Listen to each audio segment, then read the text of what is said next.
Bueno, buenos días, queridos y adorados estudiantes. Buenos días. Entonces vamos a ver, esta me encanta, porque esta es una de las moléculas, después de los ácidos nucleicos, específicamente el DNA, que más me gusta y más estudio, que es el grupo E. ¿Qué hemos visto hasta ahora? Vimos una estructura cuaternaria que tiene un grupo aprostético. Ese grupo aprostético, ¿cómo se llama? El hemo. Hoy, queridos estudiantes, vengo a presentarles la fábrica, cómo sintetizamos, nosotros producimos el grupo hemo. Bien, resulta que ese grupo hemo, esto que vemos acá, que ya vamos a aprender qué es, cómo se hace en nuestro organismo, es una porfirina, es un anillo tetrapirrólico y es una porfirina. Las porfirinas son muy importantes en la naturaleza, son las que les dan el color a la naturaleza. Usted ve los glóbulos rojos o ve la sangre roja por el anillo tetrapirrólico, ¿que dónde está? En la hemoglobina, por el grupo E, ¿cierto? Entonces, ¿y por qué? O por ejemplo, cuando usted ve la clorofila, las hojas verdes, tienen porfirinas. Porfirinas hay muchas y de muchas clases, y en los microorganismos hay muchas porfirinas, es un anillo tetrapirrólico. ¿Y por qué le dan color? Porque como vimos acá, fíjense que hay unas partecitas que tienen un doble enlace. Esos dobles enlaces tienen la capacidad, la propiedad de absorber una cantidad de energía y emitir otra. Entonces por eso dan el color. Muy bien, entonces esa porfirina básicamente es ese anillo tetrapirrólico, tiene la capacidad, tiene varias características que ya las vamos a ver, pero entre ellas ya conocimos que el hemo tiene hierro, pero otras porfirinas, le voy a decir una que usted debe ir a comer ahora en el almuerzo, por ejemplo la vitamina B12, en la salada que se va a comer. La vitamina B12 tiene un anillo tetrapirrólico de corrina. ¿Por qué se llama así? Porque ese anillo tetrapirrólico no tiene hierro, sino que tiene un cobalto. Acuérdense que es la cobalamina, ¿cierto? Entonces, y así hay muchos. Hay con magnesio, con níquel, nitrato, en las bacterias hay una gran gama, en las plantas, etc. Entonces, de acuerdo a los residuos, que ya van a entender esta terminología, al residuo que tiene cada una de esas, de ese anillo tetrapirrólico, o sea el monopirrol, y el metal que tiene va a ser el tipo de porfirina. Entonces hay muchos, no me interesa, eso no lo tiene que aprender, no lo voy a preguntar. Entonces hay mesoporfirinas, por ejemplo las uroporfirinas que están en la orina. Eso no es en el otro grupo, pero lo voy a preguntar en el examen, lo pregunto en el examen.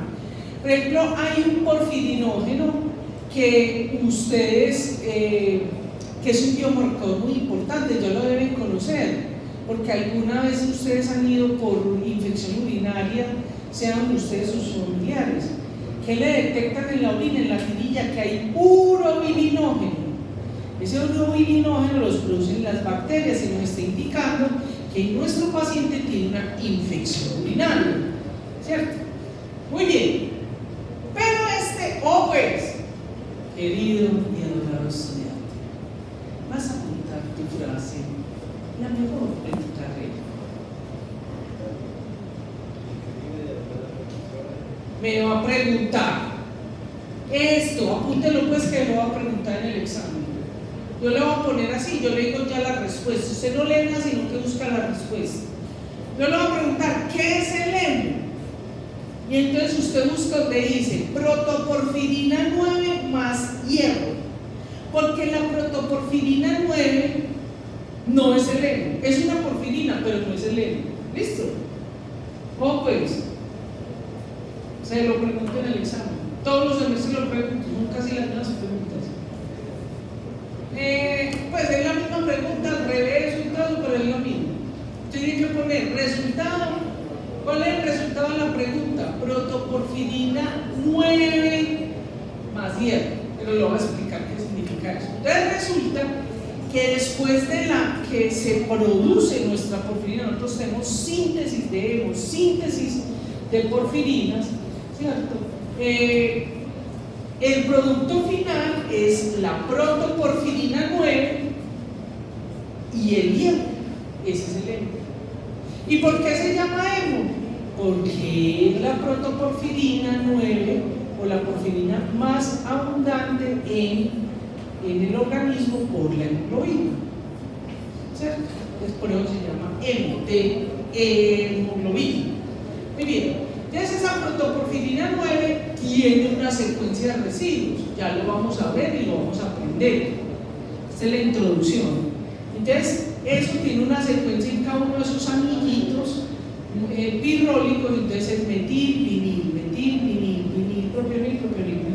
Entonces, mírenlo acá, se lo presento.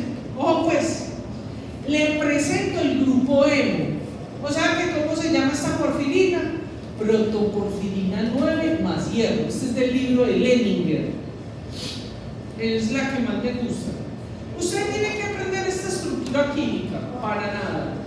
Yo le enseño, no es que yo le enseño bioquímica de poquito, no me decida, pero yo le la voy a explicar para que usted la identifique.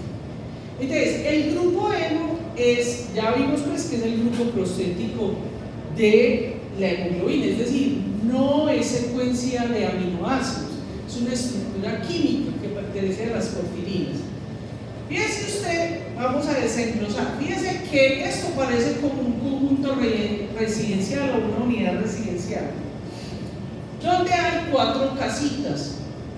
Miren, cada una de estas casitas va a estar para adelante y para atrás con la siguiente diapositiva, ¿listo? Cada una de estas casitas es el anillo pirrólico, el pirrol. En química esto se llama un pirrol, miren. Esto es un pirrol, ¿verdad? Que es como una casita, ¿sí o no? ¿Cuántos anillos hay? 1, 2, 3, 4. En la nomenclatura química se designa con letra A, B, C, D, P, ¿cierto? O sea, son 4, tetra. Por eso es un anillo tetrapirrólico. 1, 2, 3, 4. Tetrapirrólico, que tiene 4 pirroles. Fíjense que cada casita tiene como un jardincito, ¿sí lo ve acá? Vean. Como un jardincito. Eso en química se llaman los radicales del compuesto. Miren que no todos son igual, bueno, esto sí. Entonces, en el anillo tetrapirrólico, en la protoporfirina 9 más hierro, es metil, vinil, metil, propionil, metil. Entonces, esa secuencia está por un lado, los residuos que tenga, miren que ya hemos aprendido 2 cosas, el metal que tenga, el residuo que tenga, ¿cierto? Eso lo hace una protoporfirina 9. Pero además, una cosa muy importante que la vamos a ver cuando veamos la fábrica, que ya vamos a empezar en ella, es que esto tiene lo que se llama en química una disposición conjugada. ¿Qué significa eso? Un enlace doble sencillo. ¿Sí o no? Doble sencillo, eso es conjugado. Y eso es muy importante, porque eso es lo que la hace biológicamente activa. ¿Listo? Bueno, y finalmente tiene su grupo hierro. Hasta ahí lo entendimos, súper bien. ¿Usted se tiene que aprender esta estructura? No. ¿Esto se lo tiene que aprender? Sí. Bueno, entonces ya vimos que esta porfirina, que es el hemo, es un anillo tetrapirrólico, 4 anillos de pirrolis. Ya aprendimos que cada una de estas casitas del pirrol, y mira que nos dice que es heterocíclico, porque vamos a ver que él no nació ya así ciclado, no, se fue haciendo cada una de las casitas hasta que se unieron, entonces se volvió cíclico. Pero además vimos que el jardincito, o sea, los radicales son diferentes, entonces por eso se llama heterocíclico. Punto y aparte. Ojo pues con lo que vamos a ir. Queridos, voy a enseñarles en estos momentos, les voy a compartir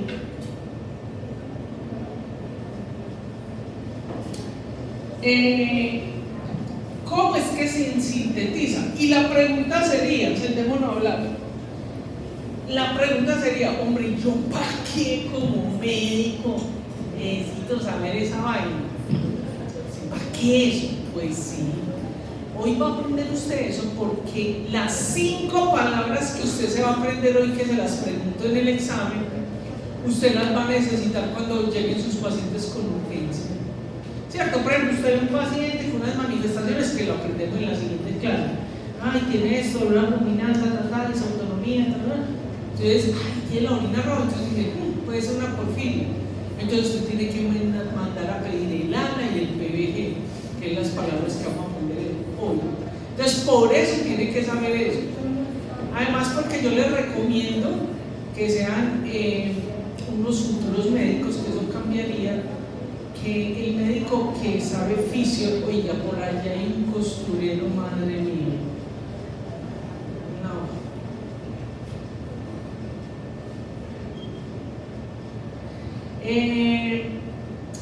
Cuando se sabe biología, fisiología y bioquímica, se puede ayudar mucho más a los pacientes. Yo les voy a demostrar por qué. Entonces, esta diapositiva les va a ayudar mucho para estudiar. Se las voy a explicar primero qué significa y después nos centramos en ello. Esto representa una célula. Aquí tenemos el citoplasma y esta es la mitocondria.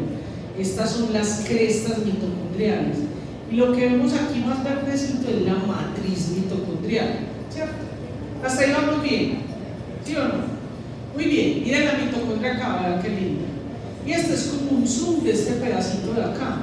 Esta es la matriz mitocondrial y esta es las crestas. Muy bien. Aquí es muy importante que usted recuerde esto, porque algunas de estas enfermedades por eso se denominan como mitocondriales, porque la fábrica, la síntesis, la producción de hemo, hay unas reacciones que se hacen dentro de la matriz mitocondrial y otras dentro de por fuera de la mitocondria, o sea, en el citoplasma. ¿Listo? ¿Qué más podemos ver en esta figura? Miren que aquí vemos una serie de compuestos y vemos unos numeritos. Esos numeritos corresponden a las enzimas. Cuando esas enzimas están deficientes, producen un grupo de enfermedades que se llaman porfirias, que lo vamos a ver en la siguiente clase. Muchachos, aprendan, tenemos muchos pacientes, solo por mis manos, las mías de Colombia han pasado casi 300 pacientes con porfiria. Esa se supone que es una enfermedad rara. Aquí en Marinilla, o sea, como 1 hora y media, hay 8 pacientes con porfiria. O sea, tenemos mucha porfiria. Entonces, por esa razón es que les estoy enseñando eso. Entonces, cuando están deficientes estas enzimas, que son las bolitas de acá, ¿cierto?, puede producir una de las porfirias. También recuerden que cuando empezaron a ver las clases conmigo, vimos que habían, íbamos a tener como unos actores, ¿cierto?, que eran la reacción enzimática y eran los sustratos, las coenzimas y cofactores, la enzima y los productos, ¿cierto? Entonces, esas 5 palabras, oiga, no es por nada, allá que están en un super costurero, delicioso, me encanta, rico, pero es que se oye aquí un ruido tan impresionante. A los otros chicos no les importa, a mí sí, yo los oigo tanto. Pues si quieren, 2 cosas: o van afuera y hablan, o hablan más bajito. ¿Listo? Porque es que aquí se oye muchísimo. Entonces me desconcentro. Soy súper chismosa, bueno, entonces vamos a empezar. Entonces resulta que ustedes saben que en esa reacción enzimática muchas veces la enzima tiene el nombre del sustrato o del producto. Vamos entonces a entrar y estamos dentro de la mitocondria. Vamos a empezar con lo primero. O pues que pregunto estas 5 palabras en el examen, las pregunto. Resulta que entonces tenemos cuáles son los sustratos. ¿Cuál es la palabra que aquí hay 2 de las que lo voy a preguntar? A la S y ALA, se la pregunto en el examen, muchachos, porque el que yo la voy a preguntar. Y la ALA es ALA S1. Entonces, ay, ¿usted por qué nos pregunta eso? Porque usted como médico tiene que saber qué le pone a su paciente para modular el que modula la vía, que es la ALA S1. Entonces usted le tiene que echar azúcar, pues azúcar no destroza, o le tiene que dar el tratamiento, ¿vale? Muy bien. Entonces, ¿cuáles son los sustratos? El succinil, coenzima A y la glicina. ¿Recuerdan ese compuesto? ¿Alguna vez lo han oído, sí o no? Claro, chicos, en el ciclo de Krebs. ¡Ay, madre mía! A ver. En el ciclo de Krebs, ¿sí o no? Entonces, ese es succinil coenzima A y la glicina en presencia de una enzima. O pues, primera palabra que se va a aprender. La enzima se llama ácido aminoleulínico sintasa, ALA S1. No, pues usted le tiene que aprender toda la enzima. Apréndasela así a secas, como se conoce en el mundo del químico. ALA S1. ¿Listo? ALA S1. ALA S1. Eso significa ácido aminoleulínico sintasa, ALA S1. En esta clase y la otra usted va a entender por qué es que tenía que aprender esa clase. Y porque uno, o pues con un número, porque tenemos dos, una a nivel hepático y otra a través otra en la médula ósea. Las que ustedes más van a encontrar en su clínica, en urgencias y en su consulta son las porfirias hepáticas agudas.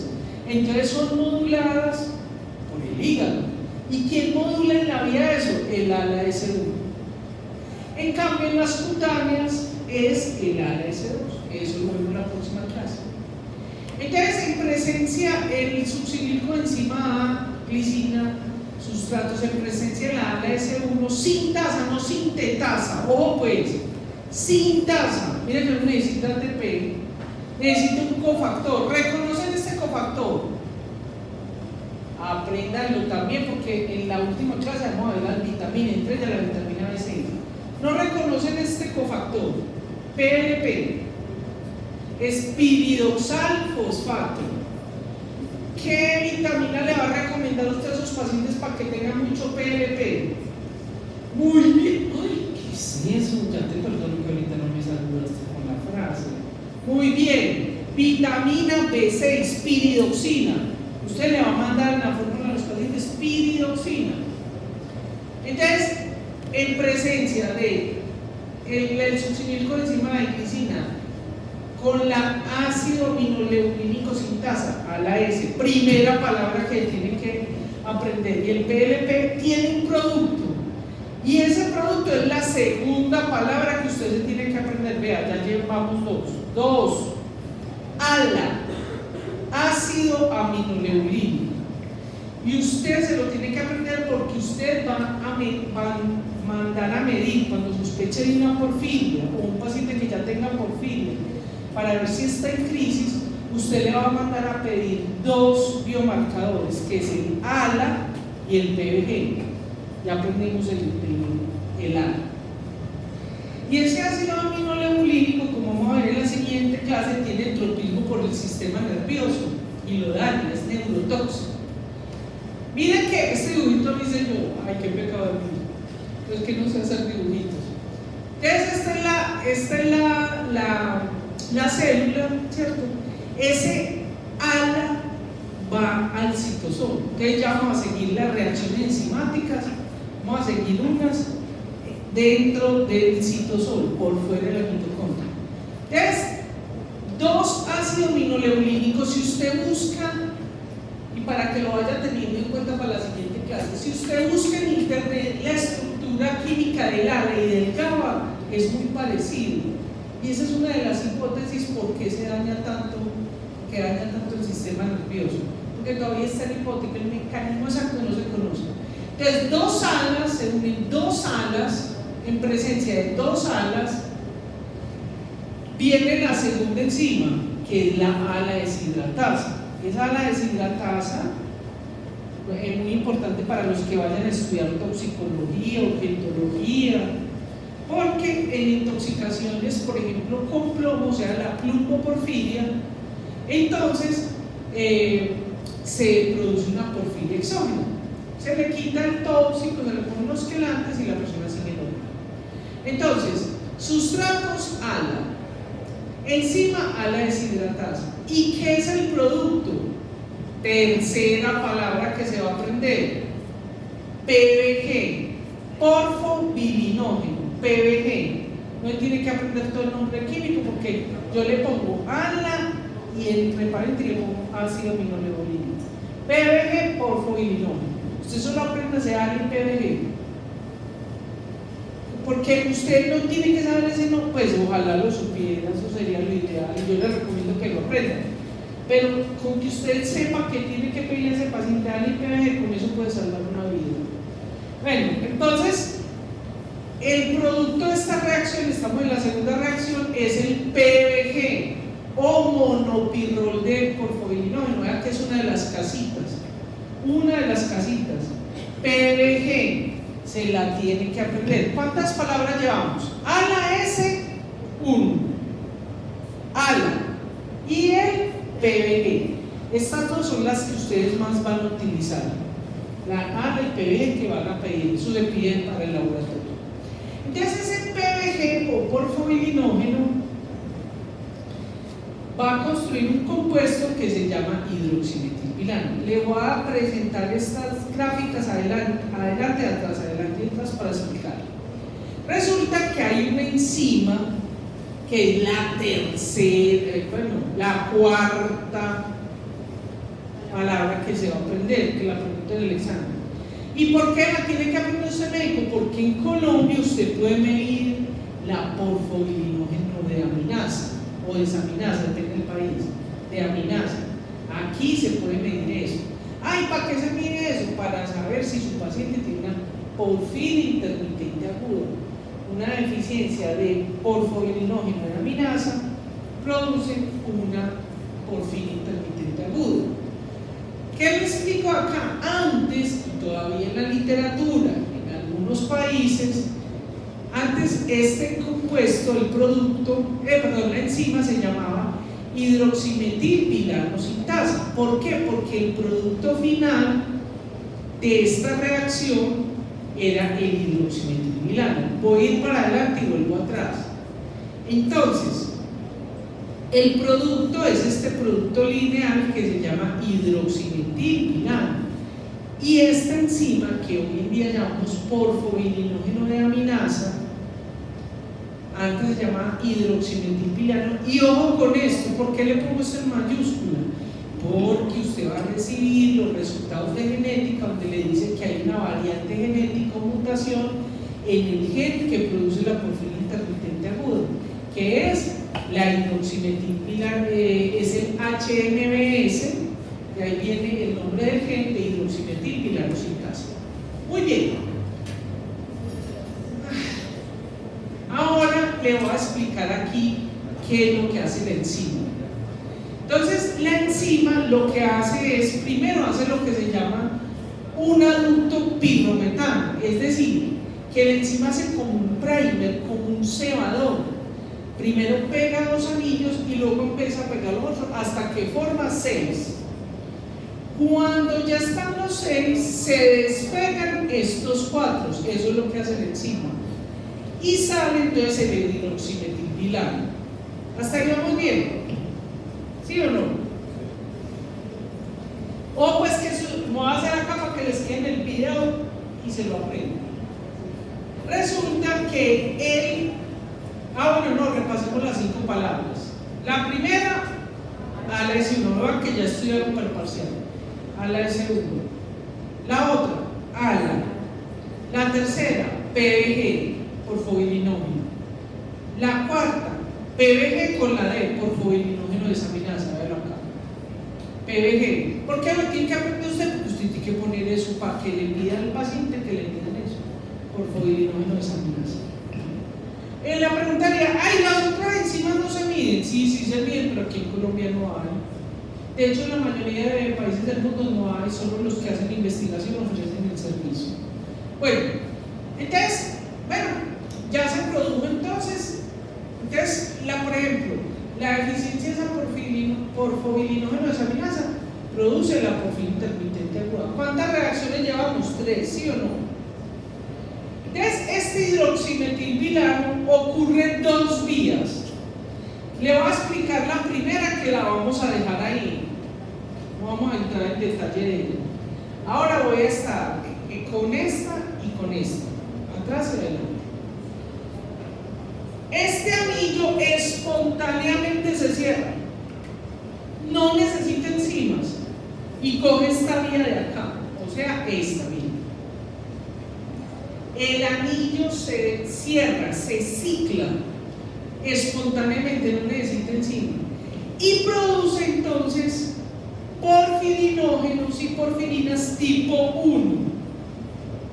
¿Quién hace eso? La microbiota del intestino. La microbiota es la que produce estos isómeros de porfirina. ¿Y yo para qué eso? Si yo soy médico, porque usted va a mandar a medir los isómeros de porfirina y entonces usted le va a aparecer si tiene aumento de URO 1, de URO 3, de copro 1, copro 3. Y eso puede ayudarle a diagnosticar qué tipo de porfiria se tiene. Muy bien, entonces por aquí son las tipo 1. ¿Y por qué estas biológicamente no sirven?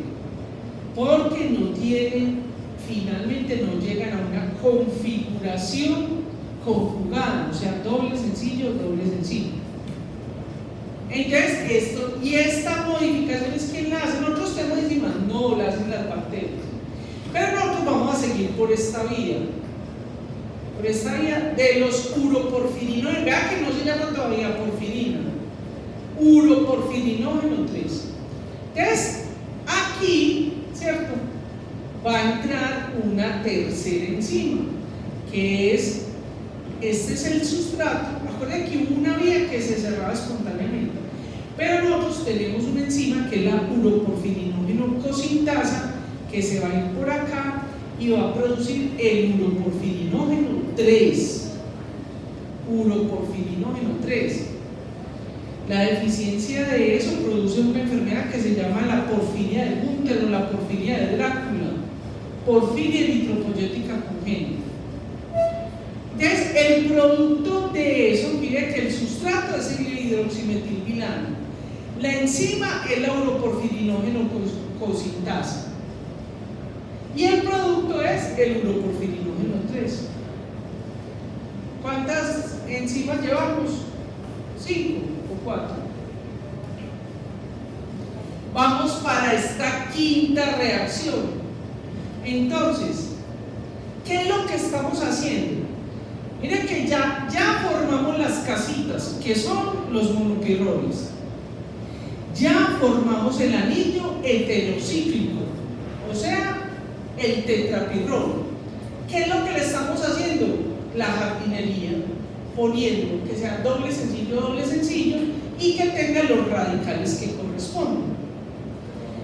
Cuando una de estas vías, por ejemplo, aquí en esta, que es la quinta reacción, ¿cierto? ¿Cuál es el sustrato? El uroporfirinógeno 3. ¿Cómo se llama la enzima? Uroporfirinógeno decarboxilasa. ¿Y cuál es el producto? Coproporfirinógeno 3. Pues, pregunta de examen internacional. Cuando hay deficiencia de esta enzima, que se llama uroporfirinógeno descarboxilasa, se produce la porfiria más frecuente en el mundo, que es la porfiria cutánea tarda. Ojo que tienen que leer, cuando presenten exámenes en otros países, tienen que leer muy bien el enunciado, porque de todas las porfirias, que son 8, la más frecuente es la porfiria cutánea tarda. Pero de las porfirias hepáticas agudas, que son 4, es la porfiria intermitente aguda. Ojo que lo pregunten en el examen y caen. Tienen que ver el enunciado. Si es cuál es la porfiria hepática aguda más frecuente, porfiria intermitente aguda, esta que vimos acá, ¿cierto? Pero ¿cuál es la porfiria más frecuente de todas las porfirias? La porfiria cutánea. En la próxima clase vuelvo y repito eso. Entonces, mire, analice lo siguiente, mire que todavía dice puro porfirinógeno. Todavía no es una porfiria, no es una porfirina, perdón, no es una porfirina. Vamos para la sexta reacción. Ojo, apréndase esta, que hay muchos pacientes en Colombia con deficiencia de coproporfirinógeno oxidasa. Entonces, en la sexta reacción, el sustrato es el coproporfirinógeno 3. Coproporfirinógeno 3. La enzima es la coproporfirinógeno oxidasa. Quiero anotar una cosa que es importante aquí, es que esta enzima utiliza PLP, o sea, piridoxalfosfato, o sea que es muy importante darle a estos pacientes piridoxalfosfato, piridoxina, perdón. Bueno, ¿cuál es el producto? El producto, oh, miren que ya se parece el nombre, ya está parecido. Ya tenemos aquí, el producto es el protoporfirinógeno 9, pero no dice protoporfirina 9, es un porforinógeno, ¿cierto? Muy bien, vamos para la sexta reacción, ¿sí o no? Entonces, aquí hay que recordar que ese coproporfirinógeno 3 entra a la mitocondria y ya vuelven a hacer otras, ya empiezan a hacer otras reacciones dentro de la mitocondria. ¿Listo? Muy bien. Entonces, vamos para la séptima reacción, ¿sí o no? La séptima. Miren que ya vamos a terminar porque son 8 y terminamos la clase. ¿Qué hora es? ¡Qué maravilla! Estoy divina. Es el protoporfirinógeno 9, ¿sí o no? Miren qué hace. Viene la enzima que es la protoporfirinógeno oxidasa. ¿En qué me convierte eso? En la protoporfirina 9. Ya es una porfirina. Y es la protoporfirina 9. ¿Es el grupo N? No. ¿Por qué? Porque le falta el hierro, ¿cierto? Pero ya es una porfirina. ¿Listo? Ay, y allí mi amigo de los anillos que me encanta. ¿Y por qué hay que aprenderse eso? Tenemos 2 pacientes en Medellín con porfiria variegata, las voy a mostrar en la próxima clase. 2 pacientes que van a ir a sus urgencias, a sus consultorios, a los que se van a estudiar medicina interna, hematología, van a ir esos pacientes a sus consultorios. La porfiria variegata es muy rara, es una enfermedad rara, pero tenemos 2. Yo sospecho que hay más, pero no las hemos diagnosticado. Pero esa paciente que les voy a mostrar, yo la diagnostiqué. O sea, no me la conté, yo misma la diagnostiqué con el profesor Burgos.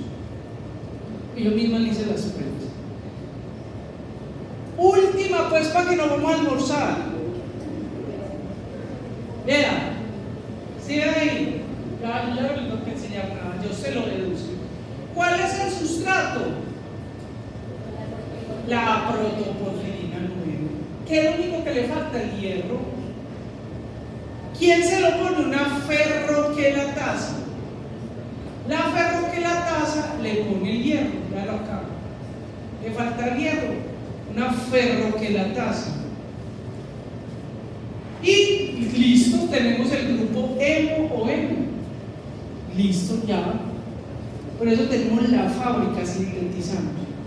Porque usted se tiene que interesar. ¿Cómo le parece que si usted va y busca el PubMed, desafortunadamente aquí en Colombia todavía estamos lejos, pero como ustedes son las nuevas generaciones, ustedes van a cambiar esa información?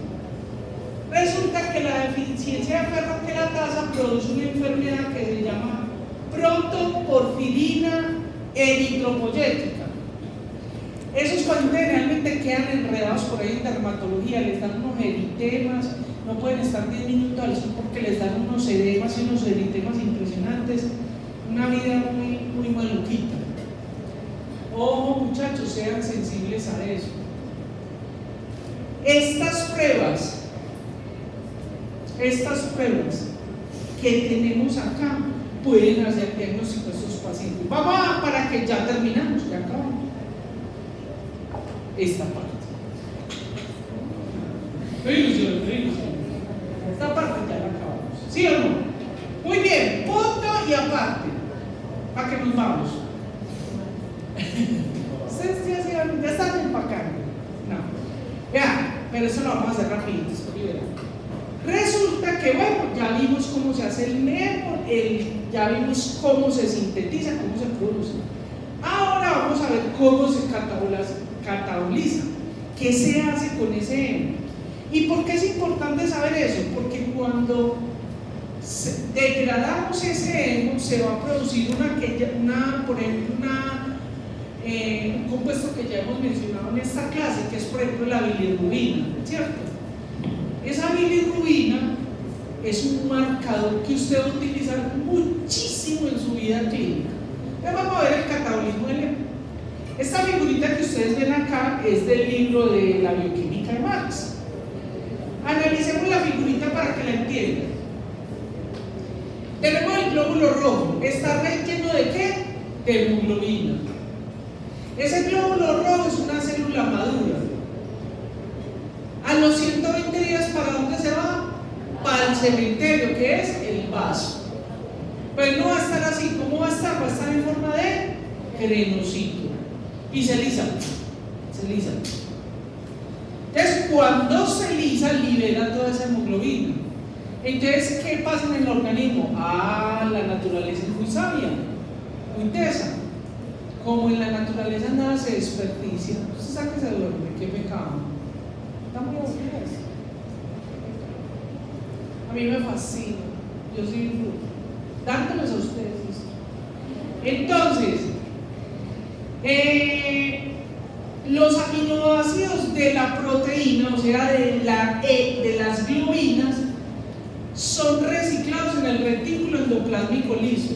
Acá, retículo endoplásmico liso. Ahí se reciclan los aminoácidos para formar otras proteínas. Y se libera el hemo. Esto, ojo con eso, el hemo es muy tóxico. Es muy tóxico. Se convierte casi en un radical libre. ¿Y ese grupo hemo de dónde viene? Pues sí, aquí estamos en hemoglobina, en hematología, entonces el hemo, el eritrocito, pero es que también viene de otras partes, como la mioglobina, como los citotromos, como vamos a ver en la siguiente clase. Entonces, cuando se libera ese hemo, se convierten en unos productos que son muy tóxicos y no son solubles en agua, ¿cierto? Entonces, allá en el vaso, cuando se libera esto, se produce la bilirubina, la bilirrubina, luego ya vamos a ver en detalle esos chicos, con esos colorcitos.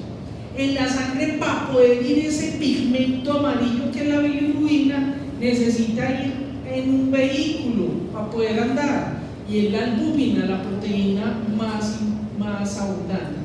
Y luego en el hígado, entonces ya se va para sea que se puede reciclar esa estructura o se bota por el popis y la orina, ¿cierto?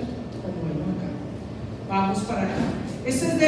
Son feitos, pero son tan útiles. ¿Cómo pues? Le voy a contar de aquí, ya le digo que se aprende. Resulta que en esa degradación participan 3 enzimas. Desafortunadamente aquí no tenemos tiempo de verlas, además como es orinando el metabolismo no importa mucho, pero las personas que sean aquí de la costa y que luego se vayan a ir a trabajar a la costa y a municipios de la costa, ¿cierto? Tengan en cuenta eso porque hay muchos pacientes con hiperbilirrubinemias. Yo mismo los vi, yo hice un trabajo en Tulú, en Coveñas y en esos municipios cercanos, hay muchos pacientes con hiperbilirubinemia. ¿Y eso qué produce? Produce un retardo mental severoso así. Pero así, o sea, no me estoy burlando de los nadie. Eso ya son como una matita, aquí ya no hay nada. pero son muy queridos por sus padres. Bueno, entonces las enzimas son estas tres que ustedes las ven aquí, 1, 2 y 3, ¿cierto? La hemoxidasa, eso lo van a ver mucho, se las van a mencionar durante su carrera porque tiene una cantidad de implicaciones en radicales libres y otras cosas, pero aquí no la vamos a ver, ¿cierto? Está cualquiera de estas está relacionada con las hiperbilirruinemias, pero la que más es esta que se llama la biliverdina reductasa. Y en segundo está la glucuroniltransferasa. Eso produce hiperbilirruinemia. Entonces, ¿qué sucede? Que ese grupo hemo, esta hemoxidasa, rompe el ciclo, ¿cierto? Lo que hace es que la convierte así. Cuando se rompe ese anillo, se produce un compuesto que se llama biliverdina.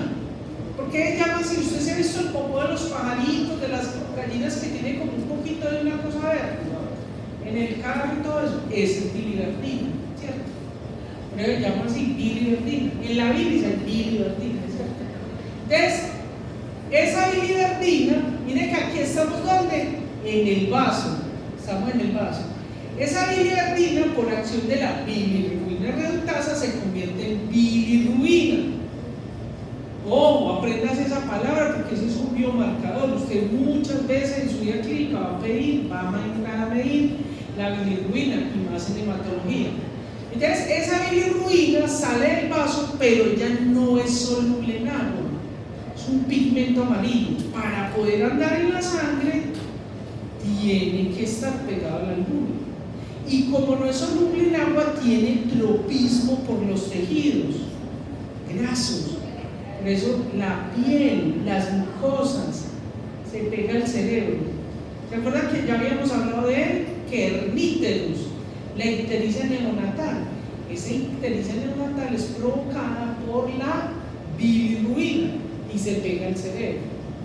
Bueno, muy bien. Luego entonces ya con la albúmina, pegada a la albúmina, ahí por ahí es el torrente sanguíneo de la sangre y va al hígado. En el hígado, ya con la glucuroniltransferasa, entonces ya se cambia la molécula y puede suceder dos cosas: o va a haber vesícula biliar y reutilizamos la estructura, o se bota por el popis a través del intestino. Esta figurita es del libro de Herrera, ¿cierto? Le puede servir para estudiar lo que le acabo de decir, cualquiera de las dos. Y vamos acá, este es de D. Entonces miremos acá. Usted no tiene que aprender la estructura, pero tiene que saber qué pasa. Estamos en el glóbulo rojo, viejito, crenosito. Se va al cementerio que es el hígado. Allá se libera el grupo hemo. Ese grupo hemo, ya no voy a hablar más de las enzimas porque no las voy a preguntar, no las necesitamos. Se abre el anillo. Ese primer anillo se llama biliverdina. ¿Listo? ¿Qué ven ustedes? ¿Qué diferencia hay entre la biliverdina y la bilirrubina? Es casi igual. La única diferencia es que aquí le falta un hidrógeno y cambia el enlace. Entonces, cuando hay esa reducción, se convierte en bilirrubina, es un pigmento amarillo. Esa bilirrubina, ojo con esto, porque les da dificultad para lo que sigue, el pedacito que sigue. Se conjuga, se pega, porque a veces pues en los libros lo traducen mal o el que estudia en inglés. Se conjuga, se pega y anda por la sangre pegada a la albúmina.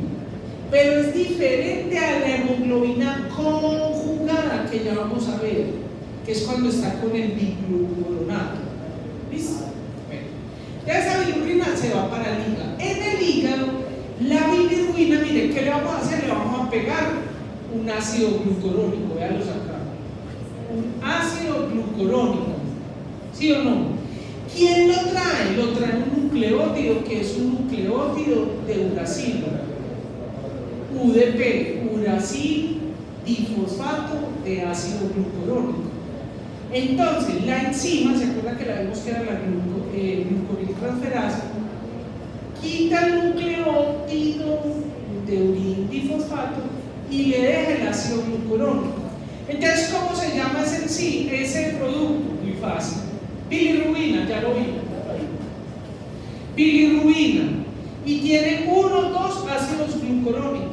Entonces se llama bilirrubina diglucurónido o bilirrubina de diácido glucurónico. Eso depende de donde lo estudien. ¿Listo? Ay, ¿yo para qué necesito saber de eso? Porque usted, como médico general, hematólogo, internista, oncólogo, va a medir el hemograma y va a medir unos perfiles hepáticos. Y entre esos está la bilirrubina. Apuesto que a muchos de ustedes ya se la han hecho. Por ejemplo, las personas que les trataron el acné juvenil con unos medicamentos que son súper hepatotóxicos, les mandaron a medir esto, la bilirrubina. ¿Y cuál era? Bilirrubina total, directa o indirecta. Quiero hacerle la salvedad de lo siguiente. Ya en las grandes ciudades, como tenemos todas estas tecnologías globales, entonces ya le dan bilirrubina directa, bilirrubina total, directa e indirecta. Pero en los municipios todavía le dan a usted resultados que le dan bilirrubina total y le dan, por ejemplo, el resultado de la directa y ya usted tiene que restar, o le dan la directa e indirecta y usted tiene que sumar y sacar la total. Pero ¿qué es eso de esas bilirrubinas? Resulta que ya vimos que la bilirrubina usted necesita saber, para saber en qué estado está su paciente, ¿cierto? Necesita saber esa bilirrubina, cuál es conjugada, o sea que tiene el ácido glucurónico y cuál no lo tiene, ¿cierto? Entonces se hace una reacción del laboratorio. Esa reacción del laboratorio, que no nos importa aquí, no vamos a verla, puede ser directa o indirecta. Hay una reacción directa e indirecta. Entonces, la bilirrubina total es la bilirrubina no conjugada, ¿cierto? Es la bilirrubina simple, la bilirrubina la amarillita, o con esta fotito muy importante. Cuando usted ve a un paciente o su paciente lo refiera que su orina está como rojiza, como ladrillo molido, como color terracota.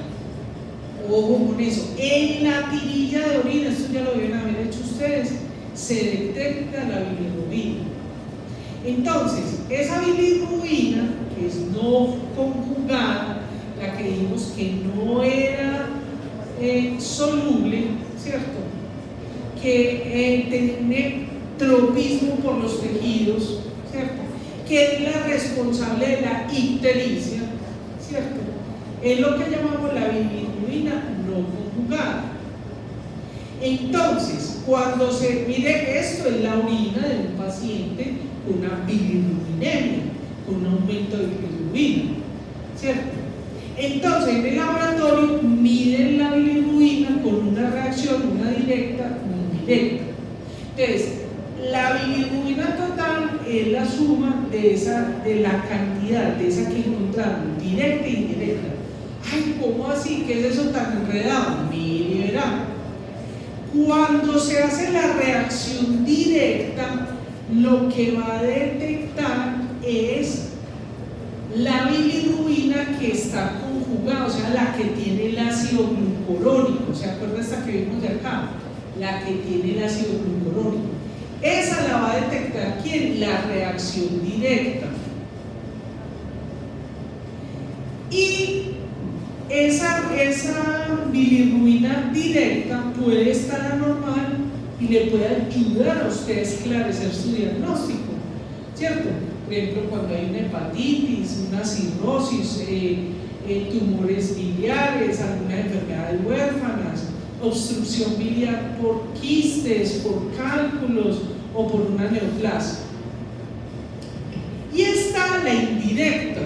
Entonces, cuando ya le hacen la reacción, pueden sacar la que no está conjugada, o sea, la que no tiene el ácido glucurónico. Y esa la da la reacción indirecta. Y entonces, ¿dónde puede medir eso? Pues está aumentada cuando, por ejemplo, hay anemia hemolítica, enfermedad de Gilbert, la ictericia neonatal, acuérdese lo del Kerníterus, en la mayoría de anemias, cuando hay problemas en transducción, etc.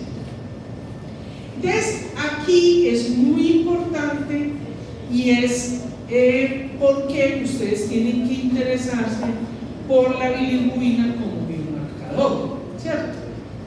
Resulta que entonces ustedes pueden mirar, esto va a ser muy frecuente en ustedes. Fíjate que la ictericia no solamente pues, puede ser por muchas razones. Una de las razones, por ejemplo, lo que se llama la ictericia neonatal, que una de las razones más frecuentes es por incompatibilidad de RH entre madre e hijo. Eso lo sabemos pues, ¿cierto? Pero todo niño que esté amarillito, amarillo, inmediatamente, acuérdense que ya vimos las otras fotos, hay que hacerle fototerapia, o sea, ponerle rayos ultravioleta para que aprendan eso, porque les voy a presentar en la próxima clase un niño que creyeron que tenía un Kernicterus y lo que tenía era una porfiria. Entonces se volvió toda una ampolla el niño. Entonces, eso lo que va a hacer es que va a cambiar la configuración de la bilirrubina, ¿cierto? Y se excreta por orina. Por eso los niños que tienen ese problema, los clínicos, el neonatólogo, el ginecólogo le dicen que exponga el niño a la luz, ¿cierto? A la luz solar para hacerlo. ¿Qué sucede si no se trata? O si el niño continúa esa línea, pues produce el Kernicterus, que es que se pega esa bilirrubina al cerebro por ese tropismo que tiene porque es hidrosoluble en agua, entonces tiene un tropismo por el tejido graso, por las glucosas, y entonces produce en el niño, que ya lo habíamos visto la vez pasada, produce un retardo mental severo, irreversible, ¿cierto? Produce sordera, produce ceguera, etc. Ahora, también pueden utilizar eso lo van a ver muchos los que sean médicos internistas o urgentólogos o los que trabajan en hospitalización, porque se puede tener una colestasis intrahepática o extrahepática. Esto es propio, ¿cierto?, de un paciente que pueda tener acuérdense que a uno le dicen, usted tiene un hígado graso, eso hay que cuidarlo. ¿Por qué? Porque eso se puede convertir en un hígado fibroso, luego cirrótico, eso puede desencadenar una neoplasia, ¿cierto?, un hepatocarcinoma, o en una colestasis intrahepática, ¿cierto? Entonces, ¿usted cómo va a medir eso? Lo va a medir con los biomarcadores, o sea, con un perfil hepático. Ya les voy a decir qué incluye el perfil hepático. El hígado normalmente es así, ¿cierto? Muy bonito, lisito, pero cuando está así todo petrolido, todo así como lleno de granitos, es porque hay un problema hepático y eso obviamente va a afectar los resultados del bilirrubina. Ahora, también puede ser extrahepático porque entonces pueden haber cálculos biliares, ¿cierto?, que pues se sacan, o tumores o cánceres de las vías biliares. Bien, entonces las bilirrubinas entran dentro del perfil hepático. ¿Qué tiene el perfil hepático? ¿Qué contiene? Cuando le dicen a usted, haga un perfil hepático, entonces, esto ya lo habían estudiado en otras materias, las transaminasas. Ojo, en Colombia solo hacen el GOT y GPT y a veces piden GGT. El GGT es muy importante, que es la glutamato transferasa, muy importante porque nos está hablando de cómo se está comportando esa patología crónicamente en nuestro paciente. Entonces, lo que incluye el perfil hepático son las transaminasas, GOT, GPT y GGT, la fosfatasa alcalina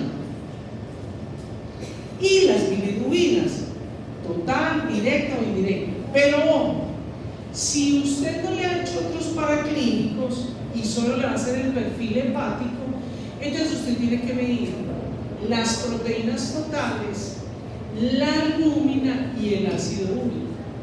Eso es el perfil hepático. Queridos, podéis ir en paz. Muchas gracias.